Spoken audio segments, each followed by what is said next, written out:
ओम श्री गणेशाय नमः।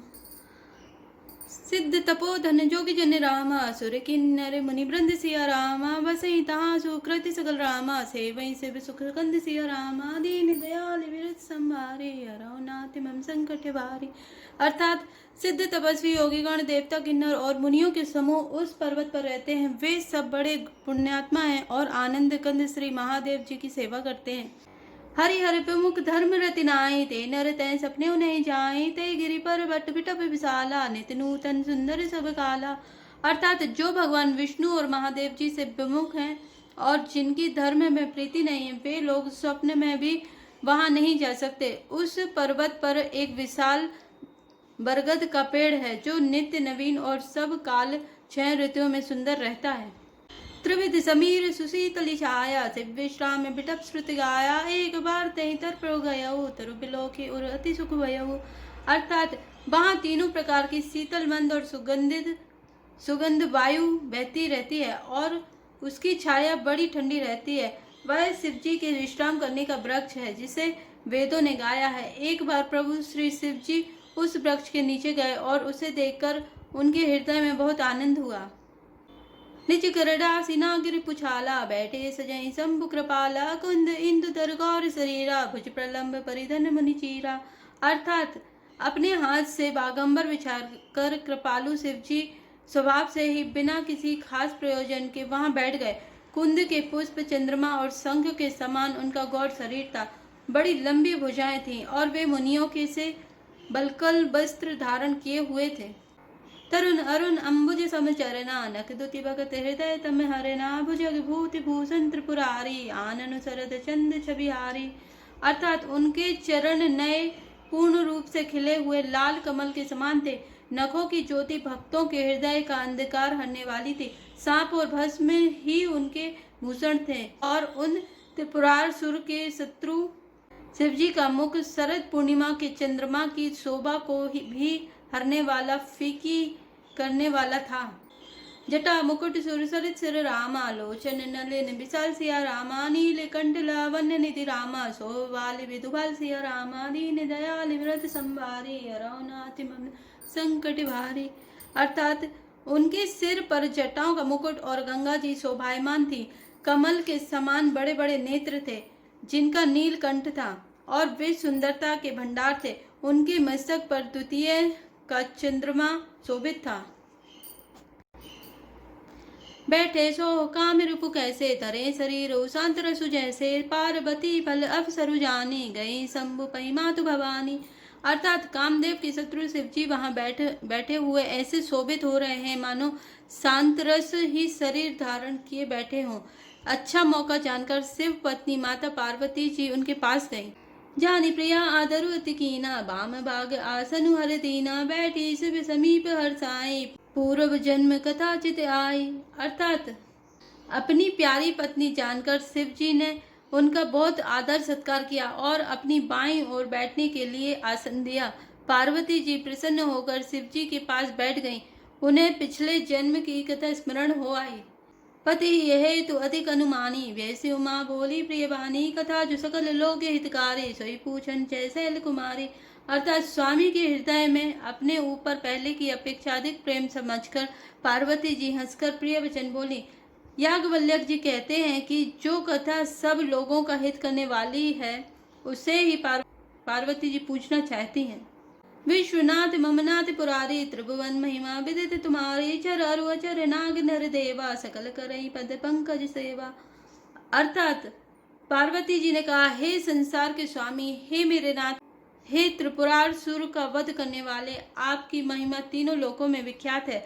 चर अचर नाग मनुष्य और देवता सभी आपके चरण कमलों की सेवा करते हैं। प्रभु समरथ सर्वज्ञ शिव रामा सकल कला गुण धाम सिया रामा जोग ज्ञान वैराग्य निधि रामा प्रणत कल्प तरु राम सिया रामा दीन दयाल विरज संभारी हरौनाथ मम संकट भारी। हे प्रभु, आप समर्थ सर्वज्ञ और कल्याण स्वरूप है, सब कलाओं और गुणों की निधान है और योग ज्ञान और वैराग्य के भंडार है। आपका नाम शरणागतों के लिए कल्प वृक्ष है। जो मोह पर प्रसन्न सुख राशि जाने सत्य मोहि निज दासी तो प्रभु हरहु मोर अज्ञाना कहे रघुनाथ कथा विधि नाना। अर्थात हे सुख की राशि, यदि आप मुझ पर प्रसन्न हैं और सचमुच मुझे अपनी दासी या अपनी सच्ची दासी जानते हैं, तो हे प्रभु, आप श्री रघुनाथ जी की नाना प्रकार की कथा कहकर मेरा अज्ञान दूर कीजिए। जासु भवन सुर तरु तर होई, शशि की दरिद्र जनित दुख सोई, शशि भूषण अस हृदय विचारी, हरऊ नाथ मम्मति ब्रह्म भारी। अर्थात जिसका घर कल्प वृक्ष के नीचे हो, वह भला दरिद्रता से उत्पन्न दुख को क्यों सहेगा। हे शशि भूषण, हे नाथ, हृदय में ऐसा विचार कर मेरी बुद्धि के भारी भ्रम को दूर कीजिए। प्रभु जय मुनि परमार्थवादी, काहि राम कहु ब्रह्म अनादि, से शारदा वेद पुराना, सकल करई रघुपति गुण गाना। अर्थात हे प्रभु, जो परमार्थ तत्व ब्रह्मा के ज्ञाता और वक्ता मुनि हैं, वे श्री रामचंद्र जी को अनादि ब्रह्मा कहते हैं, और शेष सरस्वती, वेद और पुराण सभी श्री रघुनाथ जी का गुण गाते हैं। तुम पुनि राम राम दिन राति, सादर जपऊँ अनंगा राति, राम सुअवदन पति सुत सोई, की अज अगुन अलख गति कोई। अर्थात और हे कामदेव के शत्रु, आप भी दिन रात आदर पूर्वक राम राम जपा करते हैं। ये राम वही अयोध्या के राजा के पुत्र हैं, या अजन्मा निर्गुण और अगोचर कोई और राम है। जो निपतनेत्र ब्रह्म किमि रामा, नारी विरह मति भोरि सिया रामा, देखी चरित महिमा सुनत रामा, भ्रमति बुद्धि अति मोरि सिया रामा, दीन दयाल विरत संभारे, हरऊ नाथ मम संकट बारे। अर्थात यदि वे राजपुत्र हैं और ब्रह्मा कैसे, और यदि ब्रह्मा है तो स्त्री के विरह में उनकी मति बावली कैसे हो गई। इधर उनके ऐसे चरित्र देकर और उधर उनकी महिमा सुनकर मेरी बुद्धि अत्यंत चकरा रही है। जो अनी व्यापक बित को, गाँव बुझाई नाथ मोह सो, आज्ञ जानी ऋष उर्जनी धराऊं, जय विधि मोह मिटई सोई करऊं। अर्थात यदि इच्छा रहती व्यापक समर्थ ब्रह्मा कोई और है, तो हे नाथ, मुझे उसे समझाकर कहिए, मुझे नादान समझकर मन में क्रोध न लाइए। जिस तरह मेरा मोह दूर हो जाए वही कीजिए। मैं बनती कि राम प्रभुताई, अति भय विकल न तुम्हें सुनाए, तथापि मलिन मन बोध न आवा, सो फलु फली भांति हम पावा।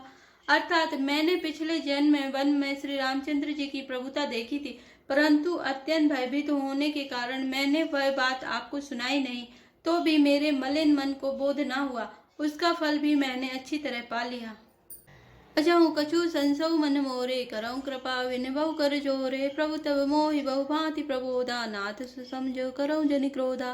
अर्थात अब भी मेरे मन में कुछ संदेह है, आप कृपा कीजिए। मैं हाथ जोड़कर विनती करती हूँ। हे प्रभु, आपने उस समय मुझे बहुत तरह से समझाया था, फिर भी मेरा संदेह नहीं गया। हे नाथ, यह सोचकर मुझ पर क्रोध न कीजिए। तब कर अस विमोह अपनाए, राम कथा पर रुचि मन माए, कहो पुनीत राम गुण गाता, भुजगराज भूषण सुरत नाथा। अर्थात मुझे अब पहले जैसा मोह नहीं है, अब तो मेरे मन में राम कथा सुनने की रुचि है।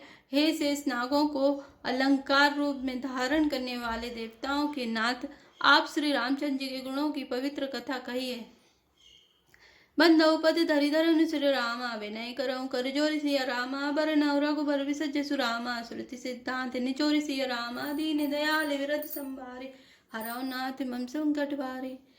अर्थात मैं पृथ्वी पर सिर टेककर आपके चरणों की वंदना करती हूँ और हाथ जोड़कर विनती करती हूँ। आप वेदों के सिद्धांत को निचोड़कर श्री रघुनाथ जी का निर्मल यश वर्णन कीजिए।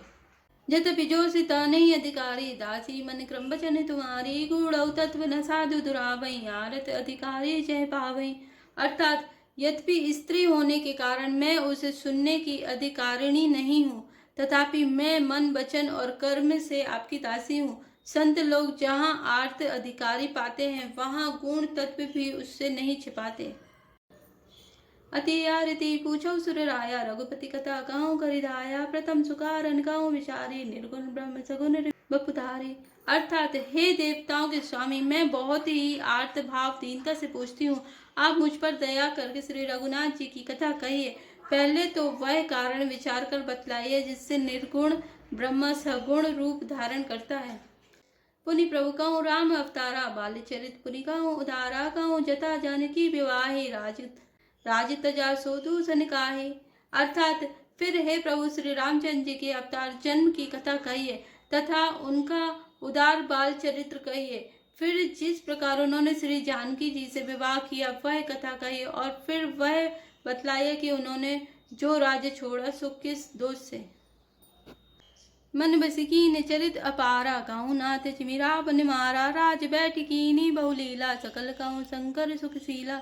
अर्थात हे नाथ, फिर उन्होंने वन में रहकर जो अपार चरित्र किए तथा जिस तरह रावण को मारा वह कहिए। हे सुख स्वरूप शंकर, फिर आप उन सारी लीलाओं को कहिए जो उन्होंने राज्य सिंहासन पर बैठकर की थी। बहुरिकाओं करुणा यतन रामा, कीन जो अचरज राम सिया रामा, प्रजा सहित रघुवंश मणि रामा, किमि गवने निज धाम सिया रामा, दीन दयाल विरत संभारे, हरौ नाथ मम संकट भारे। अर्थात हे कृपा धाम, फिर वह अद्भुत चरित्र कहिए जो श्री रामचंद्र जी ने किया। वे रघुकुल शिरोमणि प्रजापति प्रजा सहित किस प्रकार अपने धाम को गए। जय श्री राम, जय जय श्री राम।